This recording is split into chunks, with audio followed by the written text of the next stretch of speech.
వామ్మో హైదరాబాద్ పట్టణం పోయింది, వామ్మో నా ఇన్కమ్ పోయింది, మీ అట్ట బతకాల ఆంధ్రలో అని ఆంధ్ర వాళ్ళంతా కలిసి స్పెషల్ స్టేటస్ అని 25 లక్షల కోట్లు ఇవ్వండి అని అడిగారు. స్పెషల్ స్టేటస్ కావాలట. హైదరాబాద్ పట్టణం పోయినందుకు స్పెషల్ స్టేటస్ కావాలట.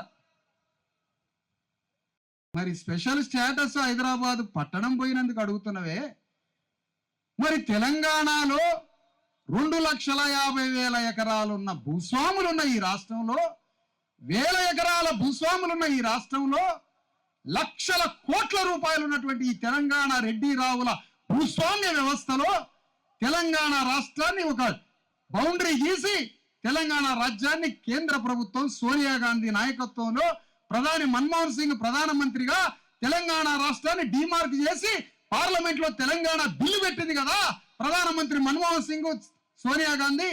ఒక్క రోజన్న మీరిద్దరు ఆలోచించిర్రా?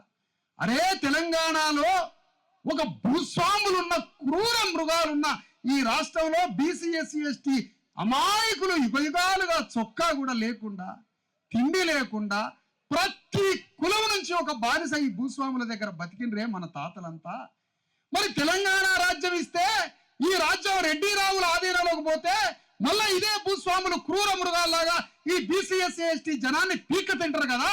అప్పుడు ఈ తెలంగాణ రాజ్యం ఇచ్చినప్పుడు ఈ తెలంగాణ స్టేట్ లోనే బీసీ ఎస్సీ ఎస్టీలకి ప్రత్యేక చట్టం ద్వారా వీళ్ళకు స్పెషల్ గవర్నమెంట్ స్టేటస్ ఇవ్వాలని సోనియా గాంధీ ప్రధాని మన్మోహన్ సింగ్ ఆ రోజు ఎందుకు అనుకోలేదు అని అడుగుతున్నా ఈ వేదిక మీద నుంచి.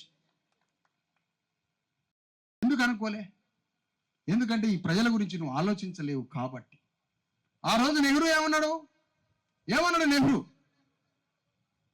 నిజాం స్టేట్ నుంచి తెలుగు ప్రాంతాన్ని విడదీసి ఆంధ్రాలో ఉన్న తమిళనాడు ఆంధ్ర కలిసి ఉన్న దాంట్లో నుంచి మద్రాస్ గవర్నమెంట్ ఇచ్చి అక్కడ తెలుగు వాళ్ళని విడదీసి రెండింటిని కలిపి ఉమ్మడి ఆంధ్రప్రదేశ్ చేస్తే నెహ్రూ ఏమన్నాడు? నిజామాబాద్ లో ఒక తుంటరి ఆడపిల్లకి ఒక అమాయకుడైనటువంటి తెలంగాణ వాడికి పెళ్లి చేసినట్టుగా ఉందన్నాడు. మరి నేనేమంటానంటే తెలంగాణ రాష్ట్రం ఇవ్వడం ఏంటంటే ఒక పులులు మేకలు లాంటి రెడ్డి రావుల భూస్వాములని అమాయకులైన బీసీ ఎస్సీ ఎస్టీ మేకల్ని ఒక బోన్లో వేయడమే తెలంగాణ రాష్ట్రం. అందుకని నేను అడుగుతున్నా, తెలంగాణలో ఉన్న బీసీ ఎస్సీ ఎస్టీలు ఇక్కడ బతకడం అసాధ్యం. వీళ్ళ దగ్గర ఈ క్రూర మృగాల దగ్గర బతకడం అసాధ్యం. ఈ బతకడం అసాధ్యం ఎందుకంటే నువ్వు తెలంగాణ రాష్ట్రం వచ్చినాక ఇక్కడ రాజ్యంలో స్వర్గధామం అని అరశాతం లేనోడు రాజ్యాన్ని ఎట్లా పరిపాలించాడు?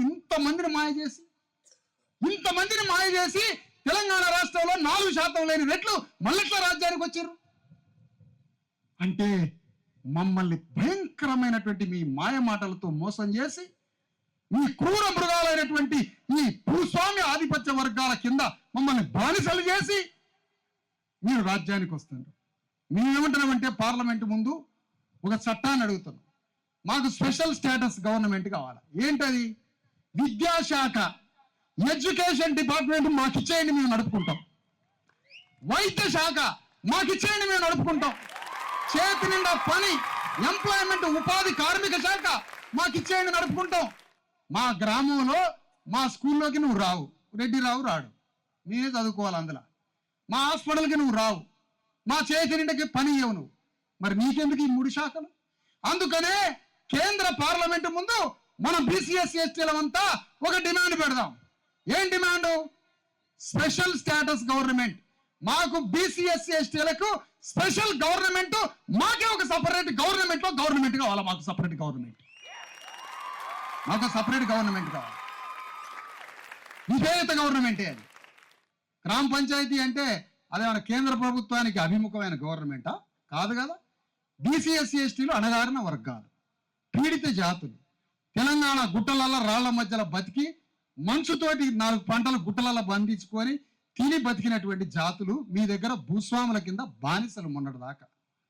ఈ భూస్వాముల కింద బానిసలైన మాకు స్పెషల్ స్టేటస్ కౌన్సిల్ పెట్టండి ఒకటి. కేంద్ర ప్రభుత్వం నుంచి ప్రతి సంవత్సరం 20 లక్షల కోట్ల రూపాయలు మాకు ముందు పెట్టండి. దానికి గవర్నర్ని చైర్మన్ చేయండి, కౌన్సిల్ వేయండి. ఆ కౌన్సిల్కి ముఖ్యమంత్రికి ఏ సంబంధం లేదు. ఆ కౌన్సిల్కి పైసలు పెట్టండి, లక్షల కోట్లు. ఆ కౌన్సిల్లో 100-150 బీసీ ఎస్సీ ఎస్టీ కులాలు ఆ కౌన్సిల్లో మెంబర్లుగా ఉంటాం, డిస్ట్రిక్ట్ కౌన్సిల్లో మెంబర్లు ఉంటాం, మండల కౌన్సిల్లో మెంబర్లుగా ఉంటాం, గ్రామ కౌన్సిల్లో మెంబర్లుగా ఉంటాం. మాకు ఒక రాజ్యాంగాధిపతి అయిన గవర్నర్ దానికి చైర్మన్ ఉంటాడు. రాష్ట్రపతి నుంచి పార్లమెంట్ నుంచి పైసలు వస్తాయి. విద్యాశాఖ మాకు కేటాయించు, హాస్పిటల్స్ మాకే కేటాయించు, ఉపాధి మాకే కేటాయించు. మా ఆడపిల్లల్ని, మా అక్కల్ని, చెల్లెల్ని చైనా తీసుకుపోయి పని నేర్పించుకొని టీవీలు తయారు చేస్తాం. మా బిడ్డల స్కూల్ ఎట్లా నడిపించుకోవాలని మేము చూసుకుంటాం. మా హాస్పిటల్ మేము చూసుకుంటాం. మాకు సపరేట్ గవర్నమెంట్ కావాలా ఎస్సీ ఎస్టీ బీసీలకి. ఇది సాధ్యమా అని అంటాడు ఒక ఆయన ఇందుకు ముందే. అస్సాంలో గుట్టల మధ్య బతికే గిరిజనులకి స్పెషల్ గవర్నమెంట్ స్టేటస్ ఇచ్చిండు.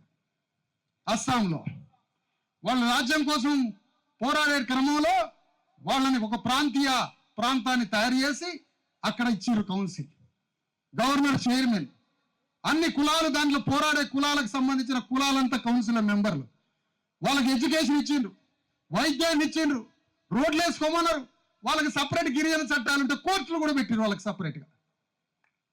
చూసిండ్రా? ఒక రాజ్యం, ఒక పార్లమెంట్ తలుచుకుంటే ఏదైనా చేయొచ్చు ప్రజల బాగు కోసం. అందుకనే మాకు బీసీ ఎస్సీ ఎస్టీలకి సపరేట్ గవర్నమెంట్ కావాలా. నువ్వు మెట్రో ప్రాజెక్టులు, నేషనల్ హైవేలు, పెద్ద పెద్ద రోడ్లు అమెరికా నుంచి తీసుకొచ్చి పెట్టుబడులు అంటావు. ఎవడో ఆ పెట్టుబడి వచ్చేటోడు మాకు తెలియదు. వాడు గూర్ఖాలకి కోట్లు వేసుకొని తీసుకొచ్చి వీడు చైనా పెట్టుబడిదారు అంటాడు. మనకు తెలియదు ఆ సంగతి. వాడు చైనా వాడే ఎవడో ఎయిర్పోర్ట్ కాడ పట్టుకొచ్చి వాడు కోట్లు వేసి ఫోటోలు తీపిస్తారు. ఎందుకంటే నువ్వు నిజంగానే ఎంప్లాయ్మెంట్ అమెరికా నుంచి, చైనా నుంచి కంపెనీలు వస్తే ఆ కంపెనీలు ఏడున్నాయి, దాని ఉద్యోగాలు ఏడున్నాయి, దాని కథ ఏంది? వాళ్ళు చెప్పిన ఉద్యోగాలు, కేటీఆర్, రేవంత్, కేసీఆర్ చెప్పిన ఉద్యోగాలని కలిపి లెక్క చేస్తే తెలంగాణ జనాభా కన్నా ఎక్కువ ఉద్యోగాలు వచ్చినాయా? అందుకని నేనేమంటానంటే మాకు సపరేట్ స్పెషల్ గవర్నమెంట్ ఇచ్చి మా చదువు మేము చూసుకుంటాం, ఏమన్నా పని చేసుకొని. గవర్నమెంట్ మా ప్రాంతాలలో వైన్ షాపులు పెడితే కర్రలు తీసుకొని పగలగొడతాం వాటిని మా ప్రాంతాల్లో పెడితే. ప్రపంచంలో ఏ మూల ఏ క్షణం ఏం జరుగుతుందో వేగంగా తెలుసుకోవడానికి తొలి వెలుగు వాట్సాప్ ఛానల్ని ఫాలో చేయండి.